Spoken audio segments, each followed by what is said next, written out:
Meus queridos, muito bom dia para você que está ligado na nossa programação aqui pela rádio local. Que Deus abençoe você, Deus abençoe sua casa, Deus abençoe a sua família, em nome do Senhor Jesus.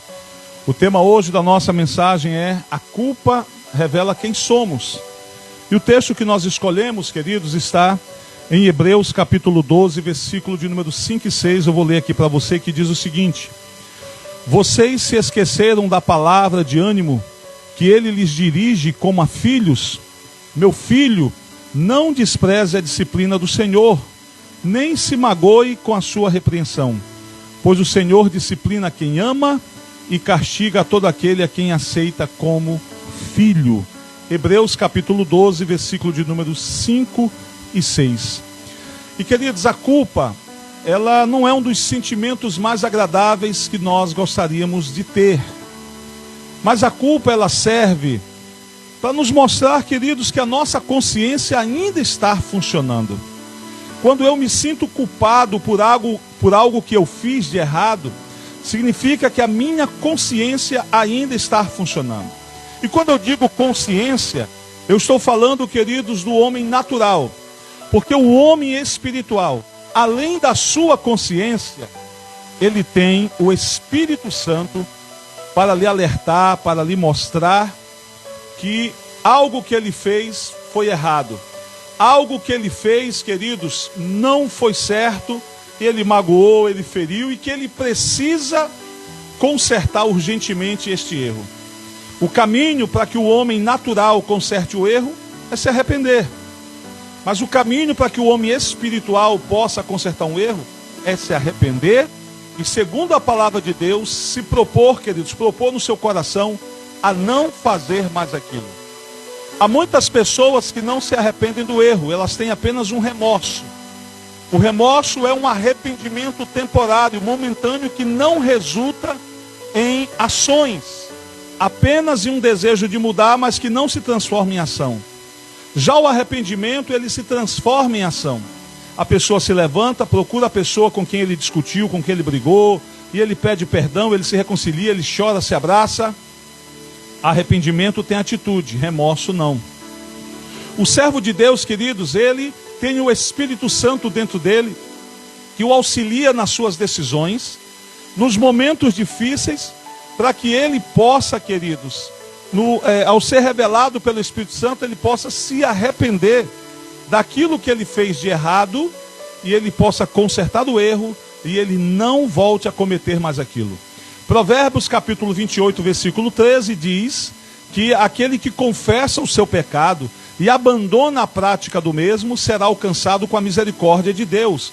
Mas aquele que encobre as suas transgressões, o seu erro, o seu pecado, este nunca prosperará. Então o segredo é confessar e abandonar a prática. O perigo, queridos, reside quando nós nos sentimos culpados por algo que fizemos, mas não mudamos. É aí que reside o perigo. Então, quando eu olho por esta ótica, eu começo a perceber que a culpa, ela tem o lado bom. A minha consciência está funcionando, eu estou conseguindo ouvir a voz do Espírito Santo, porém, se vou obedecer ao alerta, à voz do Espírito Santo, queridos, aí é um outro detalhe.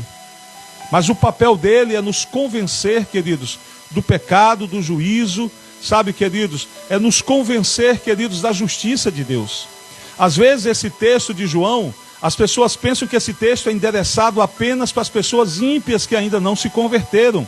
Mas esse texto também é, queridos, usado para as pessoas que já se converteram, porém pararam de dar ouvidos à voz do Espírito Santo. Resolveram voltar a ser guiado pela sua própria carne e não mais pelo Espírito. Romanos 8,14 diz que aquele que é guiado pelo Espírito Santo de Deus é filho de Deus. Você precisa decidir, queridos, quem é que vai controlar você, quem é que vai, queridos, guardar você. O Espírito Santo, ele atua em nós, queridos, nos auxiliando nas nossas decisões, nos ajudando, queridos, as decisões que nós precisamos tomar. O Espírito Santo, ele é uma espécie de guia e de conselheiro. Agora entra aqui, queridos, o velho ditado, que se conselho fosse bom, não se dava, se vendia. O Espírito Santo, ele está sempre nos aconselhando a tomar as decisões certas, a fazer o que é correto e agradável a Deus. E quando nós nos propomos a seguir este conselho, então ele nos guia pelo caminho que Deus colocou diante de nós, pelo qual nós devemos trilhar, nós devemos andar. Por outro lado, nós temos, queridos, o diabo, que vai tentar nos enganar. Enquanto o Espírito Santo tenta nos alertar e nos convencer dos erros, Satanás vai trazer condenação. Vai tentar condenar você, queridos, dizer que você não tem solução, que você não tem jeito, tá? Então nós precisamos saber discernir, queridos, o que é um alerta do Espírito Santo e o que é uma condenação do diabo. A Bíblia diz em Romanos capítulo 8, versículo 1, que não há nenhuma condenação para aqueles que estão em Cristo Jesus. Queridos, se eu estou em Cristo Jesus, significa que eu já fui perdoado. Mas pastor, eu mesmo estando em Cristo, mesmo tendo sido perdoado, eu continuo pecando. E o Espírito Santo continua lhe alertando que você precisa abandonar a prática do pecado, você precisa se arrepender desse pecado, confessá-lo e não praticá-lo mais. Quando você fizer isso, há uma diferença entre aqueles que confessam o pecado e aqueles que não confessam. Presta bem atenção. Quem confessa um pecado, queridos, está trilhando pelo caminho certo. Mas quem não confessa está trilhando pelo caminho errado. Quando não há a confissão de pecados, você vai colher a consequência desses pecados sozinho. A colheita é inevitável. Mas quando há a confissão dos pecados, o arrependimento dos mesmos e o abandono desta prática, você é alcançado com a misericórdia de Deus. As consequências também serão inevitáveis. Porém, você vai colher as consequências tendo Deus do seu lado, lhe ajudando a suportar essas consequências e dizendo para você: suporte mais um pouco.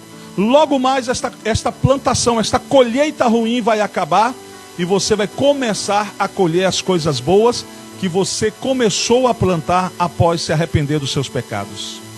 Essa é a diferença. No momento da colheita, da consequência dos pecados, quem confessou, quem abandonou, tem Deus do seu lado, colocando ele de pé, ajudando ele, queridos, a suportar toda a consequência, e ele não vai estar sozinho. Mas quem não confessa, terá que colher, queridos, a consequência dos seus pecados sozinho. E aí é quando muitos não têm força e acabam desistindo da jornada com o Senhor, da caminhada com o Senhor nosso Deus. E aí é quando muitos desistem e voltam para a prática do pecado. O papel do diabo, queridos, vai ser estar nos acusando o tempo todo, nos condenando o tempo todo. A Bíblia diz em Pedro que ele ruge como leão, buscando a quem possa tragar. Quando a Bíblia diz que ele ruge como leão, está dizendo que uma das maiores armas de Satanás é a intimidação. Porque a intimidação, ela gera culpa e medo. Quando ele ruge como leão, imagina você andando por um caminho no interior, num sítio, e você escuta o rugido, sabe que eles de uma onça, por exemplo, que é um animal da nossa região. A primeira coisa que você faz é correr. Correr de medo.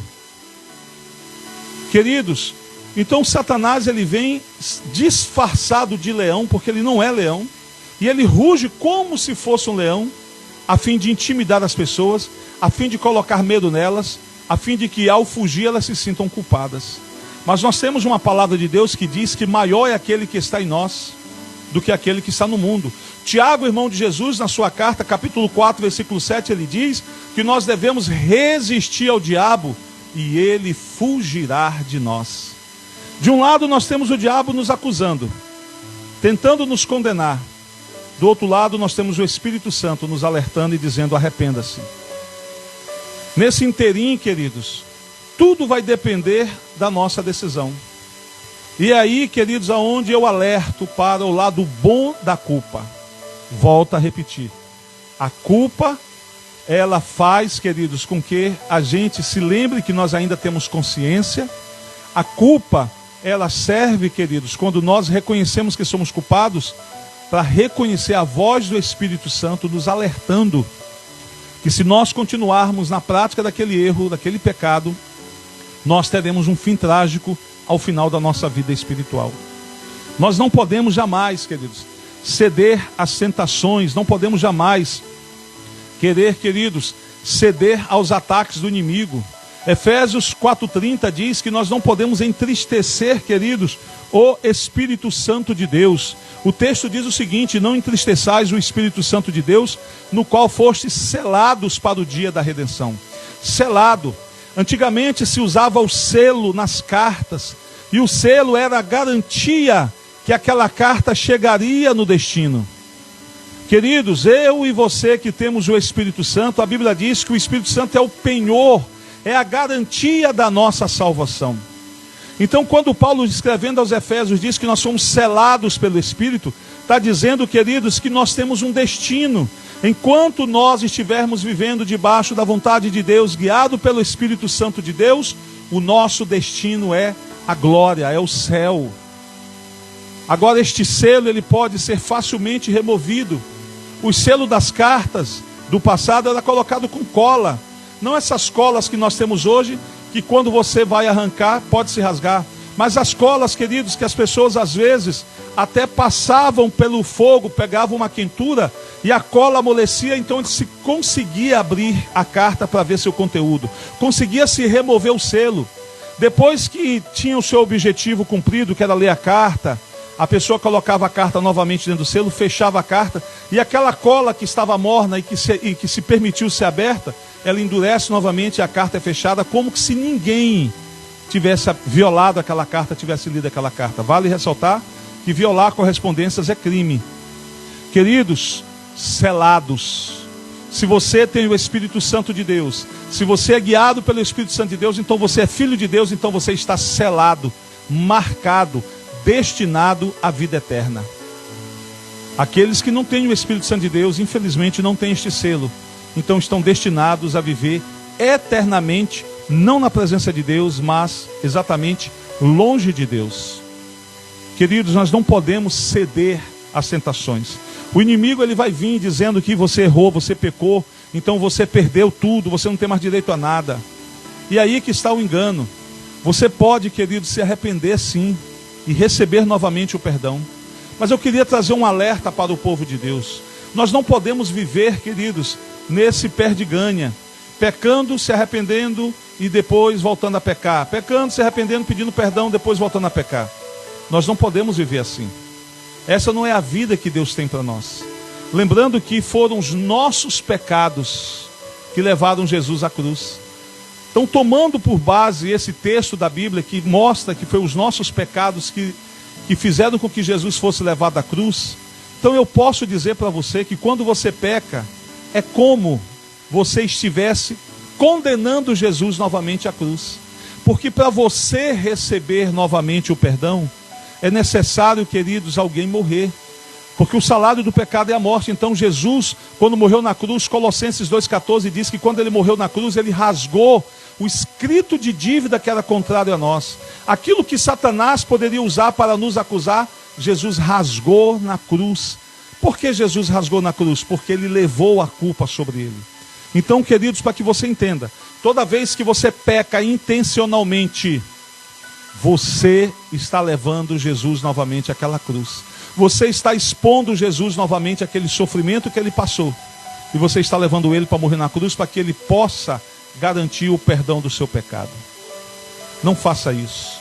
Vale ressaltar, queridos, que todos os pecados, eles têm origem na carne, com exceção da mentira. João capítulo 8, versículo 44, diz que Satanás, o diabo, ele é o pai da mentira.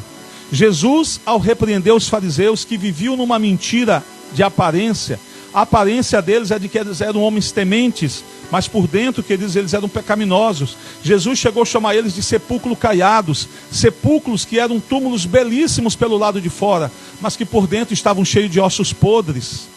Jesus, queridos, começa João 8,44 dizendo que os fariseus eram filhos do diabo, que o diabo era o pai deles, porque o diabo é o pai da mentira.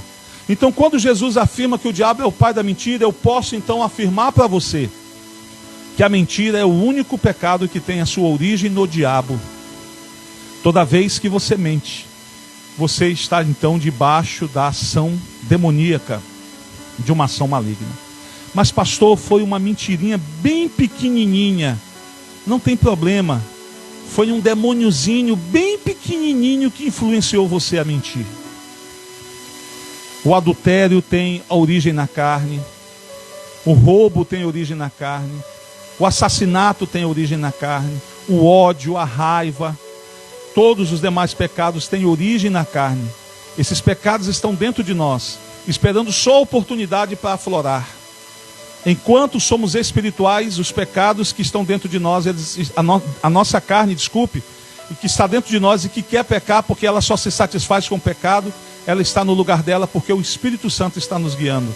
Mas a partir do momento que nós tiramos o Espírito Santo do controle e a nossa carne assume novamente o controle da nossa vida, esses pecados eles voltam a ser praticados por nós. Nós não podemos, queridos, permitir que a nossa carne assuma o controle da nossa vida. Nós temos que continuar sendo guiados pelo Espírito Santo de Deus. A mentira é um pecado, queridos, que tem a sua origem no diabo, porque o diabo é o pai da mentira. Toda vez que você mentir, saiba que você está debaixo da influência do diabo. Nós não podemos caminhar, queridos, andar por esse caminho. Então guarde essa palavra no seu coração. O Espírito Santo serve para, queridos, nos alertar dos nossos erros. Quando nós nos sentimos culpados, é sinal que a nossa consciência está funcionando. É sinal de que nós estamos ouvindo o Espírito Santo de Deus. Se vamos dar crédito à voz do Espírito, aí é outra situação. Devemos dar. Mas tem muitas pessoas que, mesmo ouvindo o alerta do Espírito Santo, resolvem continuar, queridos, seguindo os desejos da sua própria carne. A mentira é um pecado que tem origem no diabo. Satanás vai vir para tentar nos acusar e nos condenar dos nossos erros. Se você errou, se você tropeçou, ou até se você pecou, nós temos uma palavra que diz que mesmo caído nós não ficaremos prostrados ao chão, porque o Senhor nos levantará e nos sustentará com a força da sua destra. Mas para que o Senhor possa me levantar e me sustentar, eu preciso me arrepender, confessar e abandonar a prática do pecado. Eu quero deixar essa palavra para você. A culpa revela quem somos. Se somos homens tementes a Deus ou não. O temente a Deus, quando se sente culpado, pede perdão. O que não é temente a Deus, quando se sente culpado, ele não pede perdão. Quem é você? Deixa eu orar por você nessa hora, finalizando essa mensagem, em nome de Jesus. Senhor, meu Deus e meu Pai, graças te dou, Deus, pela palavra que nós recebemos. E eu te peço, Deus, em nome de Jesus, abençoe, meu Deus, a todos quantos estão recebendo essa mensagem no dia de hoje, em nome do Senhor. Meu Deus, que a tua graça e a tua glória se manifeste sobre a vida dos teus filhos. E que o Senhor, meu Deus, traga sobre todos a revelação, meu Deus, da tua vontade. Que teu Espírito Santo possa, meu Deus, continuar revelando para nós, mostrando, nos alertando as decisões erradas que estamos tomando, meu Deus, na carne e não debaixo da direção do Senhor. Que o Senhor tenha liberdade e autoridade, meu Deus, concedida por nós, para que o Senhor possa nos governar e nos liderar segundo a sua vontade e não a nossa. É o nosso pedido de oração, de agradecimento, em nome de Jesus. Amém, meus queridos? Eu encerro aqui a minha participação pelas redes sociais e vou continuar apenas com a nossa programação aqui na nossa rádio local. Que Deus abençoe, que Deus te guarde, paz seja convosco. Não esqueça, se inscreva no nosso canal, ative lá o sininho e, queridos, para quando vier novas mensagens você possa ser alertado antecipadamente, tá bom? Deus abençoe, compartilhe a mensagem com seus contatos, com seus amigos, em nome de Jesus. Paz seja convosco.